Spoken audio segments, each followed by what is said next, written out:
అండి, అందరికీ నమస్తే. Welcome to Mokshasri Deve. So ఈరోజు వీడియోలో వచ్చేసి మనకి ఇలాంటి బ్లౌజెస్ ఆల్రెడీ మనకి ఇలాగ కట్ వర్క్ వచ్చింటాయి. సో చిన్నగా కట్ వర్క్ వస్తే మనము ఫోల్డింగ్ చేసి అంటే మెయిన్ ఫ్యాబ్రిక్ని జస్ట్ ఇలా ఫోల్డింగ్ చేసి ఇలాగే స్టిచ్ చేసుకోవచ్చు హ్యాండ్స్. సో చూడండి ఇలాగ స్టిచ్ చేసుకోవచ్చు. కాకపోతే ఇంత పెద్దగా కట్ వర్క్ ఇచ్చినప్పుడు సో చూడండి ఇంత తేడా ఇచ్చినప్పుడు ఇప్పుడు మనం ఏం చేయాలంటే సో చూపిస్తాను నేను ఎలా కుట్టాను ఏంటి అనేది. సో ఇక్కడ వీడియో స్కిప్ చేయకుండా చూడండి. చిన్న వీడియోనే అండి. నార్మల్గా మనం హ్యాండ్స్ లెంత్ ఎంతైతే పెట్టుకుంటామో ఒక 1 ఇంచ్ ఎక్స్ట్రా పెట్టుకోండి. సో చూపిస్తాను చూడండి.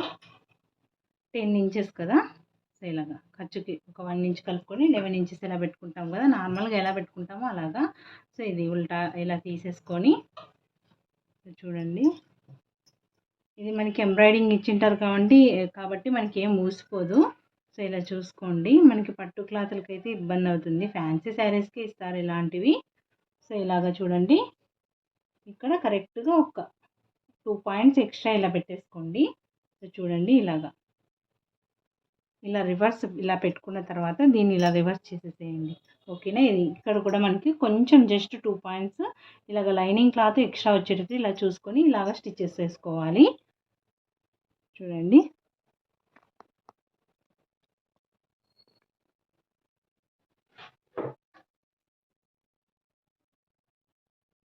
మీకు కనిపిస్తుంది కదా. సో చూడండి ఇప్పుడు ఇలా పెట్టేసి దీని మీద మనం ఇలా స్టిచ్ చేసుకోవాలి. మనకి ఇలాగే ఫోల్డ్ చేసి స్టిచ్ చేసామండి. ఇంత గ్యాప్ వచ్చినప్పుడు కవర్ చేయలేము కదా అండి. ఇలాగ కట్ వర్క్ వచ్చింది, కట్ వర్క్ ఇలాగే స్టిచ్ చేయాలి. అప్పుడే మనకి ఫినిషింగ్ నీట్గా ఉంటుంది.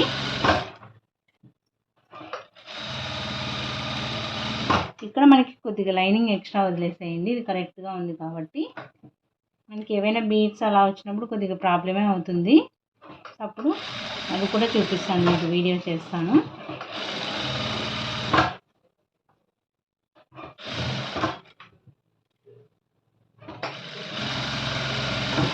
చూడండి ఇలా స్టిచ్ చేసుకోవాలి. చూసారా మనకి చూడండి వేవ్స్ ఎంత నీట్గా వచ్చాయో. ఇలాగ కొద్దిగా జస్ట్ 2 పాయింట్స్ ఎక్స్ట్రా ఇలా పెట్టేసి ఇప్పుడు మనం దీన్ని కట్స్ అనేది ఇది క్లాత్ ఎక్స్ట్రా ఉండేది ఇలా కట్ చేసేసుకోండి. ఇలాగా మనకి ఊసిపోతుంది అనే భయమే ఉండదండి. ఆల్రెడీ మనకి దీని మీద ఎంబ్రాయిడింగ్ ఇచ్చింటారు కదా. సో నార్మల్గా అయితే మనం ఎక్స్ట్రా పెట్టుకోవాలి. ఇది ఎంబ్రాయిడింగ్ ఇచ్చేటప్పుడు కంటే అంత ఈజీగా ఏం ఊడిపోదు. సో ఇలా కర్వ్స్ అనేది ఇలా అనేసుకొని దీని మీద ఒక స్టిచ్ వేసేసుకోవాలి. సో చూపిస్తాను అది కూడా. చాలా సింపులే అండి. కాకపోతే ఇది కూడా తెలియని వారు ఉంటారని చెప్పేసి నేను వీడియో చేస్తున్నాను. ఒకవేళ తెలిసిన వాళ్ళైతే వీడియో స్కిప్ చేసేయండి.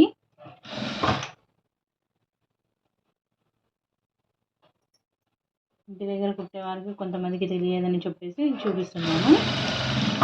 ఇలాగే కార్నర్స్ వచ్చేసి మనకి ఇలా వచ్చిన తర్వాత ఒకవేళ మీకు తిరగకుంటే క్లాత్ మందం ఉన్నప్పుడు ఇలా ట్విస్ట్ చేయండి. కట్ ఇచ్చింటాం కదా మనకి ఈజీగా తిరుగుతుంది. సో ఇలాగా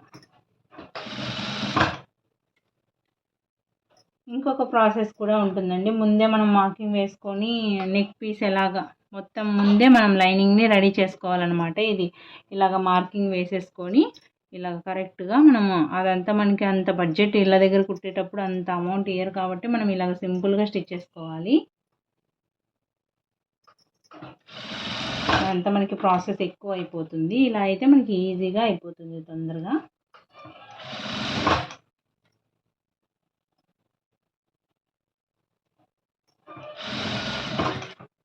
ఇలాగ రబ్ చేసేసి మళ్ళీ ఇక్కడి నుంచి ఇక్కడ